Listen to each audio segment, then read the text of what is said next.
Drugs and Cosmetics Act 1940 mainly deals with? Correct answer is option B.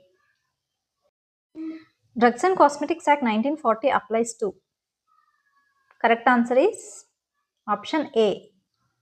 Drugs and Cosmetics Act 1940 came into force in the year 1940. Chapter 1 of Drugs and Cosmetics Act mainly deals with?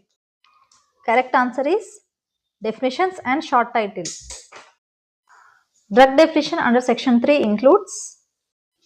Correct answer is option C. Which of the following is not included in the definition of drug? Correct answer is option D. According to D&C Act, cosmetics are meant for? Correct answer is option C. ఇలాంటి మరిన్ని videos కోసం ఛానల్ని subscribe చేసుకోండి. Thank you. Bye.